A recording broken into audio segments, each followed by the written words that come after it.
નમસ્કાર વિદ્યાર્થી મિત્રો, આ સ્પેક્ટ્રોસ્કોપીમાં આજે આપણે factors affecting on IR absorption it means કયા કયા ફેક્ટર જે આયર ફ્રીક્વન્સીને ઇન્ક્રીઝ અથવા ડિક્રીઝ કરે એના વિશે આપણે વાત કરીશું. ઓકે, સો ચાલો ભાઈ 5 માર્ક્સમાં આઈએમપી ની થિયરી છે.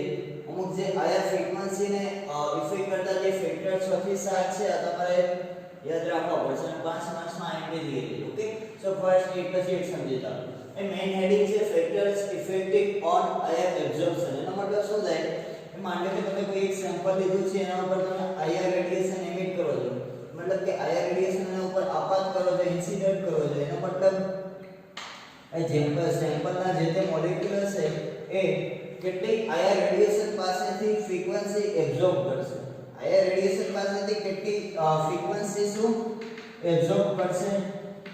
ફ્રીક્વન્સી એબ્ઝોર્બ કરશે. ઓકે, કેટલી જે આઈઆરની ફ્રીક્વન્સી એ મેળવશે એના ઉપર ડિપેન્ડન્ટ કરતા અમુક ફેક્ટર જે છે ભાઈ તમારા મોલેક્યુલ ની અંદર જો સિંગલ બોન્ડ છે, ડબલ બોન્ડ છે કે પછી ટ્રિપલ બોન્ડ છે એના ઉપર એક કોન્સ્ટન્ટ ઉપર આધાર રાખશે.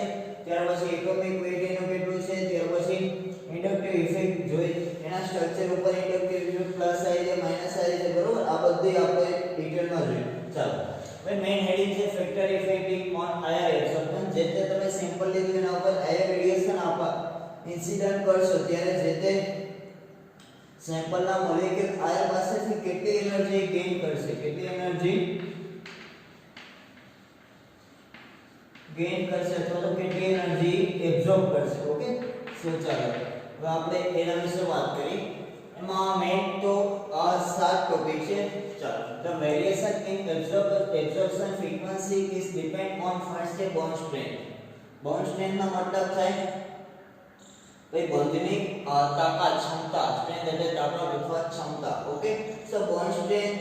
ચાલો ત્યાર પછી જે સિલિકોન જે એટોમિક વેઇટ, ત્યાર પછી ઇન્ડક્ટિવ ઇફેક્ટ, ગુજરાતીને તમારે પ્રેરક અસર કહેતા. ત્યાર પછી હાઇડ્રોજન બોન્ડિંગ છે કે નહીં, ત્યાર પછી રિંગની સાઇઝ કેવી છે, રેઝોનન્સના લાસ્ટમાં જે પર્સન્ટેજ એસ કરે. ઓકે, સો આ મેઇન 7 ટોપિક છે જે આયર ફ્રીક્વન્સી ઉપર શું કરશે, ઇફેક્ટ કરશે. આ પેલું છે બોન્ડ સ્ટ્રેન્થ. ચાલો બોન્ડ સ્ટ્રેન્થ વિશે જોઈએ. ભાઈ bond strength increases with increase in bond multiplicity. એનો મતલબ શું થાય? બોન્ડ સ્ટ્રેન્થ ઇન્ક્રીઝ થશે with increase in bond multiplicity. એનો મતલબ થાય સિંગલ બોન્ડ કાર્બન કાર્બન વચ્ચે જો સિંગલ બોન્ડ હોય તેની બોન્ડ સ્ટ્રેન્થ કેવી થશે? ઓછી થશે. બટ ડબલ બોન્ડ હોય તો એમાં સિંગલ બોન્ડ સિગ્મા બોન્ડ જોઈએ અને આને સિમ્પલી પાઈ બોન્ડ કહે. ઓકે, સો બોન્ડ સ્ટ્રેન્થ increase થશે with increase in bond multiplicity. એનો મતલબ સિંગલ બોન્ડ કરતા ડબલ બોન્ડમાં આયર ફ્રીક્વન્સી કેવી હશે? વધારે છે. એના કરતા ટ્રિપલ બોન્ડમાં આયર ફ્રીક્વન્સી કેવી હશે? એના કરતા પણ વધારે. એનો મતલબ શું થશે? સિમ્પલ એ બોન્ડ સ્ટ્રેન્થ ઇન્ક્રીઝિસ. એ બોન્ડ સ્ટ્રેન્થ જેમ ઇન્ક્રીઝ થશે એમ with increase in bond multiplicity. એનો મતલબ થશે કે બોન્ડ સ્ટ્રેન્થ જેમ વધશે એમ બોન્ડની મલ્ટિપ્લિસિટી પણ વધશે. સેમ ઇક્વેસ આયર ફ્રીક્વન્સી પણ શું mu bar it means wave નંબરની ફ્રીક્વન્સી પણ શું વધારે. અહીં આપણે જોઈ શકીએ એ સિંગલ બોન્ડ હશે તો 1200 બતાવશે, ડબલ બોન્ડ આવે તો 1660 ની અરાઉન્ડ અને ટ્રિપલ બોન્ડ આવે તો આ 2200. ઇટ મીન્સ ચાલો આ લાસ્ટ ટાઈમ મેં તમને એક પીડીએફ મોકલી હતી એમાં આયર ડેટા છે એનું છે આ બધી value. Carbon carbon single bond હશે તો 1200 ની આજુબાજુની સ્ટ્રેચિંગ ફ્રીક્વન્સી હોય. ત્યાર પછી ડબલ બોન્ડ બેન્ઝીનમાં 1500 થી 1600 એક બેન્ડ જોવા મળતો હોય છે કાર્બન કાર્બન ડબલ બોન્ડ. અને ટ્રિપલ બોન્ડ આલ્કાઇનમાં 2200 અપ હોઈ શકે. ઓકે, સો ચાલો જેમ બોન્ડ લંબાઈ વધશે ઇટ મીન્સ ચાલો જેમ બોન્ડ સ્ટ્રેન્થ વધશે એમ બોન્ડ મલ્ટિપ્લિસિટી વધે એમ mu bar it means wave number પણ શું વધે. વેવ નંબર એટલે IR frequency wave number versus transmission નો ગ્રાફ તમે ડ્રો કરો. આ વેવ નંબરની વેલ્યુ પણ વધશે. ઓકે, સો પહેલો પોઈન્ટ શું હતો? Bond strength. ચાલો બોન્ડ સ્ટ્રેન્થ કેવી રીતે વધશે? ભાઈ જેમ બોન્ડ મલ્ટિપ્લિસિટી વધે એમ આયર ફ્રીક્વન્સી વધશે. જેમ બોન્ડ મલ્ટિપ્લિસિટી વધશે એટલે સિંગલ બોન્ડ કરતા ડબલ બોન્ડમાં આયર ફ્રીક્વન્સી વધારે હશે, ડબલ બોન્ડ કરતા ટ્રિપલ બોન્ડમાં આયર ફ્રીક્વન્સી વધારે હશે. જેમ મલ્ટિપ્લિસિટી વધશે એમ આયર ફ્રીક્વન્સીની વેલ્યુ પણ કેવી થશે? વધારે. ઓકે, સો પહેલો પોઈન્ટ હતો બોન્ડ સ્ટ્રેન્થ. સેકન્ડ છે એટોમિક વેઇટ. ચાલો હવે આ ફર્સ્ટ કોન્સ્ટન્ટ નો લાસ્ટમાં એક ઇક્વેશન આપણે ડિરાઈવ કર્યું હતું. mu bar is equal to 1/2 pi c into root k by mu. Okay, ચાલો આ શું છે? 1 2 pi c. c means velocity of light, પ્રકાશનો વેગ. ચાલો k છે એ ફોર્સ કોન્સ્ટન્ટ છે નામ મ્યુ છે રિડ્યુસ માસ છે શું છે મ્યુ છે રિડ્યુસ માસ એ કઈ રીતે ફાઇન્ડ થાય એક એક્ઝામ્પલ લઈ તમને સમજાવો એક મ્યુ ની ઇક્વેશન આ રહી m1 m2 divide by m1 m2 okay આ એક થિયરી આપણે જોઈ ગયા આગળ ચાલો હવે માને HCl માટે મારે મ્યુ ફાઇન્ડ કરવું છે તો ચાલો કોઈ પણ એક એટમ હોય તો એનો એટોમિક માસ હોય હવે આમાં શું છે HCl માં એક H પ્લસ અને બીજું શું હોય Cl માઈનસ ઇટ મીન્સ આ ગમે ત્યારે આવે ત્યારે એટોમિક માસ ને એનું રિડ્યુસ માસ કહેવામાં આવે અને રિડ્યુસ માસ ને કહેવામાં આવે મ્યુ રિડ્યુસ માસ અથવા તો એવરેજ માસ ઓકે સો ચાલો એમાં શું થાય H નો એટોમિક વેટ કેટલો થશે 8 ને Cl નો 35.5 ઓકે સો આયા શું m1 ની જગ્યાએ 1 ને m2 ની જગ્યાએ 35.5 ઓકે સો આપણે કેલ્ક્યુલેશન કરશો 1 * 35.5 છેદમાં 1 + 35.5 એટલે 35.5 ના છેદમાં 36.5 જે જવાબ આવે એ મ્યુ મતલબ કે રિડ્યુસ માસ ઓકે સો ચાલો હવે આમાં જોઈ શકો કે મે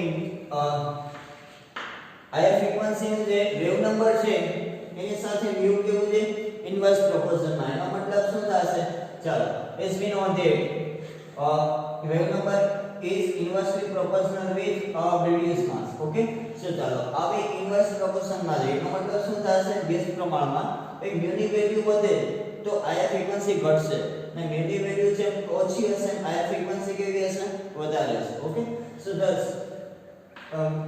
wave number increases with decrease in atomic weight જેમ એટોમિક વેટ માસ જે ડિક્રીઝ થશે તો આ વેવ નંબર ઇન્ક્રીઝ થશે અને જો એટોમિક માસ ઇન્ક્રીઝ થશે તો આ ડિક્રીઝ થશે આ બે એકબીજાના ઇન્વર્સ પ્રોપોર્શન માં જાય ઓકે અહીંયા કેવું હતું કે જેમ બોન્ડ મલ્ટીપ્લિસિટી વધતી એમ વેવ નંબર ન્યુ ની વેલ્યુ અહીંયા વધતી ઓકે સિંગલ બોન્ડ હોય તો ઓછું ડબલ બોન્ડ હોય તો વધારે ટ્રિપલ બોન્ડ હોય તો એના કરતા પણ વધારે ઓકે ચાલો ત્યાર પછી લાસ્ટમાં થર્ડ છે ઇન્ડક્ટિવ ઇફેક્ટ ઇન્ડક્ટિવ ઇફેક્ટ માં કેવું હોય ઇન્ડક્ટિવ ઇફેક્ટ એક તો ઓલવેઝ ડિસ્ટન્સ ડિપેન્ડન્ટ હોય પ્લસ એક ગ્રુપ હોય પ્લસ i વાળું હોય અને બીજું કેવું હોય માઈનસ i વાળું પ્લસ i વાળું એટલે કેવા ઇલેક્ટ્રોન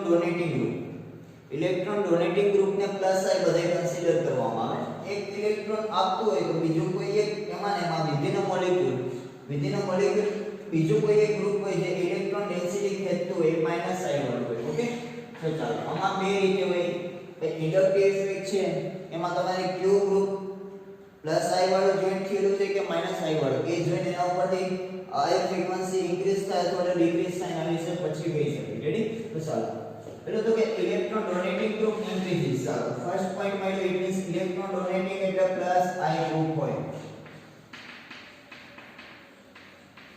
ઇલેક્ટ્રોન ડોનેટિંગ ગ્રુપ હોય ઇટ મીન્સ જેની પ્લસ i અસર હશે એ બધાય કેવા આ ફ્રીક્વન્સી ને શું કરશે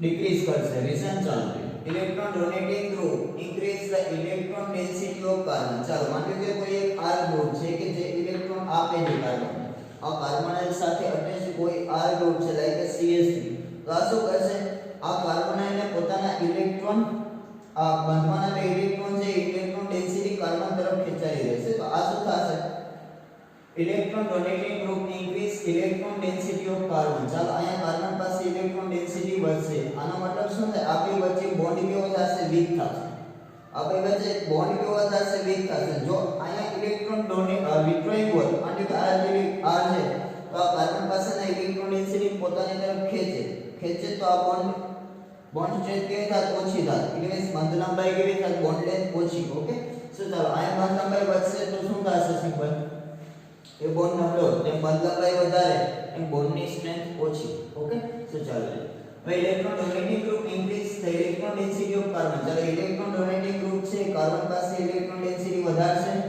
ચાલો એન્ડ મેક્સ બોન્ડ વીકર ના કેવો બનશે વીક બનશે બોન્ડ વીક બનશે ઇટ મીન્સ એ બોન્ડને તોડવા માટે ઊર્જા ઓછી આપવી પડે તો આયર રેડિયેશન જે છે એ ઓછું એબ્સોર્બ કરશે આ બોન્ડને એની તોડવા માટે ચાલો as a result force constant decreases the frequency of absorption okay so ચાલો ઇલેક્ટ્રોન ડોનેટિંગ ગ્રુપ હશે તો આ ફ્રીક્વન્સી ઘટશે હવે સેમ આવું જ કેમાં આવે electron withdrawing group. Electron withdrawing group એટલે કેવા એ electron ખેંચવાવાળા. Ready? Electron withdrawing group જો અટેચ થયું હોય તો શું કરે આ કાર્બન પાસેથી ઇલેક્ટ્રોન ડેન્સિટી પોતાની તરફ ખેંચે તો એના ઉપર માઈનસ ડેલ્ટા આવે અને ઉપર પ્લસ ડેલ્ટા. ઓકે, સો એવું કોઈ એક ગ્રુપ હોય કે જે ઇલેક્ટ્રોન ડેન્સિટી પોતાની તરફ ખેંચતું હોય તો આ બોન્ડ લેન્થ શોર્ટર થાય, બોન્ડ લેન્થ શોર્ટર થાય એટલે ઇટ મીન્સ એ બોન્ડને તોડવા માટે ઊર્જા વધારે આપવી પડે. It means higher frequency absorb કરશે પણ કેવી રેન્જમાં વધારે. ઇટ મીન્સ શું? ચાલો બીજું જોઈએ. પેલો ઇલેક્ટ્રોન ડોનેટિંગ હોય તો હાયર ફ્રીક્વન્સી ડિક્રીઝ થાય. અને બીજું ઇલેક્ટ્રોન વિથડ્રોઈંગ ગ્રુપ હોય આમાંનામાં લખી તો આ રીતે લખી શકો તમે. Electron withdrawing group decreases electron density of carbon atom. Increase ની જગ્યાએ શું આવશે? decreases electron density of carbon atom and makes bond stronger. weaker ની જગ્યાએ શું આવશે? stronger. As a result, first constant increases the frequency of absorption. It means mu bar ની value અહીંયા શું થશે? વધારે. ચાલો બે એક્ઝામ્પલ આપી જોઈએ. પહેલું છે સિમ્પલી ફોર્માલિટી એટલે CH3CH4. ચાલો અહીંયા CH3 ગ્રુપ છે એ કેવું છે? ભાઈ CH3 ની ઓલવેઝ પ્લસ આ ઇટ મીન્સ ઇલેક્ટ્રોન આપવા વાળો ગ્રુપ. આ કાર્બન પાસે ઇલેક્ટ્રોન ડેન્સિટી વધશે તો આ બે વચ્ચે બોન્ડ વીક થશે, બેન્ડ વીક થશે તો આયર એબ્સોર્પ્શન કયા રેન્જમાં થાય? એ 1700-1500 નો પીક જોવા મળશે. માની લો કે આવા કાર્બન બીજો આમાં લીધો. આ બે બાજુ શું ક્લોરીન એટમ એટેચ કરી દો. બે બાજુ શું ક્લોરીન. હવે ક્લોરીન જે ઇલેક્ટ્રોન કેવું હશે? Minus delta. એટલે ક્લોરીન જે ઇલેક્ટ્રોન વિથડ્રોઈંગ ગ્રુપ હશે તો આ બોન્ડમાંના ઇલેક્ટ્રોન પોતાની તરફ ખેંચશે અને આપણો માઈનસ ડેલ્ટા. ઓકે, તો આયા થશે શું? આ બોન્ડ જે છે બોન્ડ લેન્થ શોર્ટર થશે. બોન્ડ લેન્થ શોર્ટર થશે તો બોન્ડ સ્ટ્રેન્થ વધશે. બોન્ડ સ્ટ્રેન્થ વધે ઇટ મીન્સ એ જે છે આયા ફ્રીક્વન્સી બેન્ડ નંબર કેટલા? 1825 સેન્ટીમીટર ઇન્વર્સ એનો પીક આવશે. ઓકે, સો ફર્સ્ટ હું હતું બે સિમ્પલ મેઇન હેડિંગ હતું factors affecting IR absorption. It means તમે જે તો સેમ્પલ લ્યો તેના ઉપર એર રેડિયેશન ઇન્સિડન્ટ આપત કરો. આયરના મોલેક્યુલમાં કેવી કેરેક્ટરિસ્ટિક હોય આમાં જો આમાં કાર્બોનિલ છે, આમાં પણ કાર્બોનિલ છે પણ બંનેમાં ફ્રીક્વન્સી કેવી અલગ અલગ. ઓકે, તો અમુક એવા ફેક્ટર જે હોય જે આયર ફ્રીક્વન્સીને ઇન્ક્રીઝ કરે અથવા તો ડિક્રીઝ કરે એવા મેં 7 ફેક્ટર આપણે જોઈએ. એટલે જે બોન્ડ સ્ટ્રેન્થમાં આપણે વાત કરી જે બંધ લંબાઈ તો નહીં પણ બોન્ડ સ્ટ્રેન્થ એટલે બે એટલે સિંગલ બોન્ડ હોય, ડબલ બોન્ડ હોય કે ટ્રિપલ બોન્ડ હોય. ઓકે, ચાલો જેમ બોન્ડ સ્ટ્રેન્થ વધે એમ એની હાયર એબ્સોર્પ્શન ફ્રીક્વન્સી શું થશે? વધશે. સિંગલ બોન્ડ હશે તો 1200 હોય, ડબલ બોન્ડ હોય તો 1600 અરાઉન્ડ એપ્રોક્સિમેટ હોય. આ બધું એક્ઝેક્ટ ના હોય. ટ્રિપલ બોન્ડ હોય તો 2200. રેડી? ત્યાર પછી સેકન્ડ જે એટોમિક વેટ. એટોમિક વેટ માટે સિમ્પલ આપણે ફર્સ્ટ કોન્સ્ટન્ટ એક સૂત્રતા રાખ્યું હતું કે એનું એમાં જ આપણે ઇક્વેશન લખ્યું હતું. રેડી? કે wave number is equal to 1/2πc કે અંડર રૂટ એટલે રિડ્યુસ માસ. રેડી? SN માટે એક્ઝામ્પલ ને સમજાવી દીધું. SN માટે H ને m1 કયો? H1 H એટલે હાઇડ્રોજનનો એટોમિક માસ કેટલું હોય? 1. ક્લોરીનનું કેટલું હોય? 35.5. તો mu is equal to m1 into m2 divided by m1 plus m2. Okay, so આ રીતે તમે રિડ્યુસ માસ શોધી શકશો. કોઈ બે માર્ક્સનો એક દાખલો આવશે કે ફાઇન્ડ કરવાનો. રેડી? ઇક્વેશન આપણે આગળ ચાલી ગયું છે જોઈ લેજો. ત્યાર પછી શું કહે છે? Third inductive effect. ઇન્ડક્ટિવ ઇફેક્ટમાં બે ગ્રુપ પ્લસ I વાળા ગ્રુપ હશે કે જે ઇલેક્ટ્રોન ડોનેટિંગ ગ્રુપ હોય હાયર ફ્રીક્વન્સી ડિક્રીઝ કરશે અને ઇલેક્ટ્રોન વિથડ્રોઈંગ ગ્રુપ હોય તો હાયર ફ્રીક્વન્સી શું કરશે? ઇન્ક્રીઝ કરશે. ઓકે, ત્યાર પછી હાઇડ્રોજન બોન્ડિંગ આગળ જોઈએ. ચાલો એમાં પર્સન્ટેજ એસ કરેક્ટર જોઈ લઈએ. ચાલો પર્સન્ટેજ એસ કરેક્ટરમાં શું હશે? સિમ્પલ જોઈ લો. હવે સિંગલ બોન્ડ હોય તો આ હાઇબ્રિડાઇઝ આ કાર્બન જે sp3 હાઇબ્રિડાઇઝ હોય આ પણ કેવો હોય? sp3. ડબલ બોન્ડ હોય તો આ sp2 આ sp2 અને ટ્રિપલ બોન્ડ હોય તો હાઇબ્રિડાઇઝેશન ક્યુ આવે? Always sp. અહીંયા sp આવશે અહીંયા પણ શું આવશે? sp. ઓકે, સો ચાલો sp3 હાઇબ્રિડાઇઝેશન હોય તો પર્સન્ટેજ એસ કરેક્ટર કેટલું થાય? 25%. sp2 હોય તો 33.33% અને sp હોય તો 50%. કઈ રીતે આવે? ચાલો જોઈએ.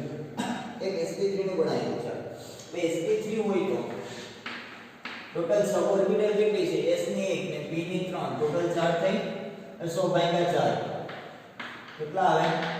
25%. આનો મતલબ s છે એક s છે એટલે 25% s ના અને p ની 3 છે તો 3 * 25 કરશો તો કેટલા આવશે? 75% જે p ના ઓકે આ રીતે ગણવાનું sp2 હોય તો શું આવશે sp2 ટોટલ કેટલી થાય છે 3 હવે ટકાવારી એમએસએસઓને ધ્યાનમાં લઈને નક્કી કરવામાં આવે 100 ભાગ્યા 3% એટલે 33.33 એટલે s1 છે તો 33.33 આ ને p2 છે તો 66.66 આ ઓવરઓલ કેટલું થઈ જાય 1 થઈ જાય નામાં sp માં કેવું હોય એક s ને એક p એટલે ટોટલ 200 ભાગ્યા 2 એટલે 50 એટલે 50% s ના અને 50% p ના ઓકે સો જો આમાં શું છે percentage s કેરેક્ટર જેમ વધે એમ આ ફ્રીક્વન્સી પણ શું થાય જાય વધે છે ઓકે સો આ percentage લિસ્ટ આ ફર્સ્ટ પણ લઈ લીધો સેકન્ડ થર્ડ અને percentage s કેરેક્ટર ની પણ વાત કરી દીધી percentage s કેરેક્ટર જેમ વધશે એમ બોન્ડ મલ્ટીપ્લિસિટી વધે બોન્ડ મલ્ટીપ્લિસિટી વધે આ ફ્રીક્વન્સી પણ શું થાય વધારે થાય ઓકે સો આના ફોર્થ ફિફ્થ અને સિક્સ્થ વેલ્યુ આપે ઓકે ચલો આ ફ્રીક્વન્સી એબ્સોર્પ્શન ના નેક્સ્ટ પોઈન્ટ છે ઇટ મીન્સ આગળ આપણે 4 પોઈન્ટ ભણી ગયા લાસ્ટમાં percentage s કેરેક્ટર લઈ લીધું ઇટ મીન્સ 4 થી કે ના ફિફ્થ છે રેડી ચાલો હાઇડ્રોજન બોન્ડિંગ ચાલો ફિફ્થ આ સિક્સ્થ ઓકે ચલો ફિફ્થ ના શું છે હાઇડ્રોજન બોન્ડિંગ હવે જેમાં હાઇડ્રોજન બોન્ડિંગ બનતું હોય એટલે હાઇડ્રોજન બોન્ડિંગ ફોર્મેશન થતું હોય એની આ ફ્રીક્વન્સી ઇન્ક્રીઝ થઈ જાય કે પછી ડિક્રીઝ એના વિશે વાત કરી અને કે એક કાર્બનિક કમ્પાઉન્ડ લેવું છે એની સાથે બે બાજુ R ગ્રુપ જોઈન કરી દો ઇટ મીન્સ આ કીટોન છે શું છે કાર્બોનેટની બંને બાજુ R ઇટ મીન્સ આલ્કાઇલ પર એલાઇલ સુપાને આપણે સિમ્પલી કીટોન કહે તો આમાં ઓક્સિજન ઉપર કેટલી 2 લોન પેર હશે ઓક્સિજન ઉપર 2 લોન પેર હવે આની બાજુમાં હોય વોટર મોલેક્યુલ લઈ લો ઇટ મીન્સ વોટરમાં OH આ રીતે હશે અહીંયા પણ ઓક્સિજન પાસે 2 લોન પેર તો આ ઓક્સિજન ને આ હાઇડ્રોજન વચ્ચે શું બનશે હાઇડ્રોજન બોન્ડનું ફોર્મેશન થશે ઓકે સો હાઇડ્રોજન બોન્ડનું ફોર્મેશન થાય આ ફ્રીક્વન્સી ઇન્ક્રીઝ થાય કે ડિક્રીઝ એના વિશે વાત કરી પહેલા તો કે આ બોન્ડ ઓલવેઝ આ રીતે ઓપન થાય અને આ ઉપર ઓક્સિજન ઉપર માઈનસ ડેલ્ટા હોય ને કાર્બન ઉપર પ્લસ ડેલ્ટા હોય ઓકે ઇટ મીન્સ આયા શું થાય પોલારિટી ક્રિએટ થઈ એક ઉપર આંશિક ધન વીજભાર બીજા ઉપર આંશિક ઋણ વીજભાર ઇટ મીન્સ આ ધ્રુવીય બંધ તમે આને કહેતા રેડી તો ચાલો હવે જો હવે અહીંયા ઓક્સિજન ઉપર માઈનસ ડેલ્ટા છે ઇટ મીન્સ ચાલો હવે આ ઓક્સિજનની અહીંયા બંધ બનાવી નાખું ઓક્સિજન અને હાઇડ્રોજન વચ્ચે સ્લાઇટલી હાઇડ્રોજન બંધ બને તો આની પોલારિટી વધે કે પછી ઘટે આની પોલારિટી વધે કે પછી ઘટે યુનિટ સર અહીંયા પ્યોર માઈનસ ડેલ્ટા ચાર્જ છે હવે જો આ બે વચ્ચે અહીંયા બોન્ડ બનશે આની પોલારિટી શું થશે ડિક્રીઝ થશે પોલારિટી ડિક્રીઝ થાય it means any higher frequency શું થશે ડિક્રીઝ થશે ઇટ મીન્સ જેમ હાઇડ્રોજન બંધનું ફોર્મેશન થશે એમ પોલારિટી ડિક્રીઝ થાય એમ એબ્સોર્પ્શન ફ્રીક્વન્સી પણ શું થાય ડિક્રીઝ થાય ઇટ મીન્સ વેવ નંબર ઓછા મળે u બાર ની કિંમત કેવી મળશે ઓછી મળશે ઓકે સો ચાલો due to formation of hydrogen bonding the electron density of oxygen atom it means hydrogen bond નું જે ફોર્મેશન થાય છે એને કેવું બોન્ડ બને છે hydrogen bond it means a slightly weak bond હોય strong bond ના હોય તો શું કહે છે due to formation of hydrogen bonding atom the electron density of oxygen ભાઈ ઓક્સિજન પાસે ઇલેક્ટ્રોન ડેન્સિટી પેલા માઈનસ ડેલ્ટા તો હતું પણ એ પાછું અહીંયા બંધ બનાવવામાં ઇલેક્ટ્રોન ડેન્સિટી વપરાઈ ગઈ એટલે ઇલેક્ટ્રોન ડેન્સિટી ઘટી પોલારિટી પણ ઘટે પોલારિટી ઘટે ઇટ મીન્સ એબ્સોર્પ્શન ફ્રીક્વન્સી પણ ઘટે અને વેવ નંબર પણ ઘટે ઇટ મીન્સ બધું ડિક્રીઝ થતું જાય તો શું કહે છે electron density of oxygen atom decreases which makes OH bond less polar and frequency is decreases it means જેમાં હાઇડ્રોજન બોન્ડનું ફોર્મેશન થતું હોય આ બધા કમ્પાઉન્ડના જે તે આ ફ્રીક્વન્સી છે એ શું થશે ડિક્રીઝ થશે એક એક્ઝામ્પલ લો તમે માની લો કે આ બેન્ઝોઇક એસિડ છે ઓર્થો ઉપર NH2 લગાવી દો it means અહીંયા હાઇડ્રોજન બોન્ડનું ફોર્મેશન પોસિબલ છે ઓર્થોમાં એક છે કે આ પોઝિશન ઉપર લગાવી દો આમાં હાઇડ્રોજન બોન્ડ ફોર્મેશન થાય ઇટ મીન્સ આ નાઇટ્રોજન ઓક્સિજન વચ્ચે અહીંયા હાઇડ્રોજન બોન્ડ બને આમાં કોઈ એવું ન થાય ઇટ મીન્સ આ ઓર્થોએમિયા બેન્ઝોઇક એસિડ છે આ પેરામિનો બેન્ઝોઇક એસિડ છે આ બંનેમાં હાઇડ્રોજન ફ્રીક્વન્સી એની વધારે હશે જેનું હાઇડ્રોજન બોન્ડિંગ બનશે એને શું થશે પોલારિટી ડિક્રીઝ થશે પોલારિટી ડિક્રીઝ થાય તો હાયર ફ્રીક્વન્સી ડિક્રીઝ આમાં હાયર ફ્રીક્વન્સી વધારે હશે ઓકે એટલે લાસ્ટમાં કે રિંગ સાઇઝ સર એ રિંગ સાઇઝ માટે તમારે સેમેસ્ટર 1 માં એક થિયરી આવતી બેર સ્ટ્રેન થિયરી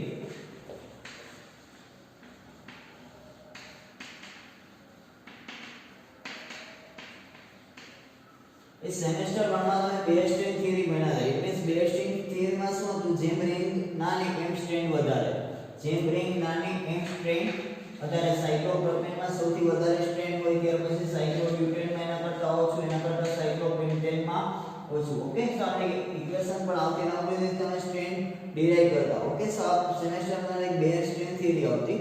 ઇટ મીન્સ ચાલો પણ જેમ રિંગ નાની ઇટ મીન્સ એમ સ્ટ્રેન વધારે, પણ જેમ રિંગની સાઈઝ વધશે એમ સ્ટ્રેન શું થશે, ડિક્રીઝ થશે. ઓકે, તો ચાલો by increasing ring size decrease in strain, જેમ રિંગની સાઈઝ વધશે એમ સ્ટ્રેન ડિક્રીઝ થાય, which makes the ring carbonate bond less polar. It means આમાં પણ એક પૂરો કોન્સેપ્ટ લાગુ પડશે. it means આની પોલારિટી ડિક્રીઝ થશે, પોલારિટી ડિક્રીઝ થાય it means આ ફ્રીક્વન્સી પણ શું થશે, ડિક્રીઝ થશે. ઓકે, તો ચાલો ભાઈ જેમ રિંગ સાઈઝ વધારે એમ સ્ટ્રેન ઓછું, જેમ સ્ટ્રેન ઓછું એમ which makes the ring carbonate less polar. આ વચ્ચે પોલારિટી શું થશે, ડિક્રીઝ થઈ જશે. જેમ સ્ટ્રેન વધારે એમ પોલારિટી વધારે, જેમ સ્ટ્રેન ઓછું એમ પોલારિટી ઓછી. તો આને શું થશે, હાયર ફ્રીક્વન્સીની જે રેન્જ છે એ પણ શું થશે, ડિક્રીઝ થશે. માની લો કે સાયક્લોપ્રોપેનોન છે 1850 સેન્ટીમીટર ઇન્વર્સ આયન પીક આપે છે, જ્યારે સાયક્લોબ્યુટેનોન 1780 અને સાયક્લોપેન્ટેનોન જે 1745 સેન્ટીમીટર ઇન્વર્સ આયન પીક આપશે. આ બધા જે કાર્બોનિલના છે, એના છે કાર્બોનિલ. એટલે કાર્બન સાથે ડબલ બોન્ડમાં ઓક્સિજન જોડાયેલા છે. રેડી? તો ભાઈ આ રીતે આપણે 6 ચેપ્ટર જોયા. ટોટલ તો 7 છે, પણ 5 માર્ક્સમાં 6 લખશો તો પણ ચાલશે. તો એમાં ફર્સ્ટ છે તો બોન્ડ સ્ટ્રેન. સિંગલ બોન્ડ હશે તો એ બોન્ડ સ્ટ્રેનમાં શું હતું, ઇમેજ સારું, જે બંધ લંબાઈ ઓછી એમ હાયર ફ્રીક્વન્સી ઓછી. ત્યાર પછી સેકન્ડ હતું તમારા I think second bond strain. ત્યાર પછી ઇન્ડક્ટિવ ઇફેક્ટ આવી ગયો. ઇન્ડક્ટિવ ઇફેક્ટમાં જે પ્લસ આઈ વાળા હશે એ બધા હાયર ફ્રીક્વન્સી ડિક્રીઝ કરશે, માઈનસ આઈ વાળા બધા હાયર ફ્રીક્વન્સી ઇન્ક્રીઝ કરશે. ત્યાર પછી એટોમિક વેટ વિશે વાત કરી, જે સેકન્ડ પોઈન્ટ હતો. મ્યુ ની વેલ્યુ જેમ ઓછી એમ આ ઇક્વેશન હતું. ચાલો મ્યુ ની વેલ્યુ જેમ ઓછી એમ વેવ નંબર વધારે, એટલે આ બંને એકબીજાના ઇન્વર્સ પ્રોપોર્શનમાં. જેમ વેટ વધશે વેવ નંબર ઘટશે, અને જેમ વેટ ઘટશે એમ વેવ નંબર શું થશે, વધશે. ત્યાર પછી હાઇબ્રિડાઇઝેશન sp sp2 sp3 એના ઉપરથી પર્સન્ટેજ કરેક્ટરની વાત કરી હતી. આમાં હાઇબ્રિડાઇઝેશન sp3 હોય, sp2 sp આમાં પર્સન્ટેજ કરેક્ટર 25%, 33.33 ને 50. પર્સન્ટેજ કરેક્ટર વધશે, હાયર ફ્રીક્વન્સી પણ વધશે. ત્યાર પછી હાઇડ્રોજન બોન્ડિંગ. ચાલો હાઇડ્રોજન બોન્ડિંગ બનશે, હાયર ફ્રીક્વન્સી ડિક્રીઝ થશે, રીઝન એકલ પોલારિટી ડિક્રીઝ થાય, પોલારિટી ડિક્રીઝ થાય it means A loss polar compound બને, અને હાયર પાસેથી ઓછી એનર્જી ગેઇન કરે ને પીક આપી દે. ઇટ મીન્સ અહીંયા શું વેવ નંબર ડિક્રીઝ થશે. સેમ એવું રિંગ સાઇઝમાં. ઓકે, સો આજે અહીંયા સુધી રાખીએ. નેક્સ્ટ લેક્ચરમાં આપણે નેક્સ્ટમાં તો લાસ્ટ લેક્ચર જ હશે. આ એક કમ્પ્લીટ થવા આવ્યું ને ત્યાર પછી આપણે મોલેક્યુલર કેમિસ્ટ્રી સ્ટાર્ટ કરશું. ઓકે.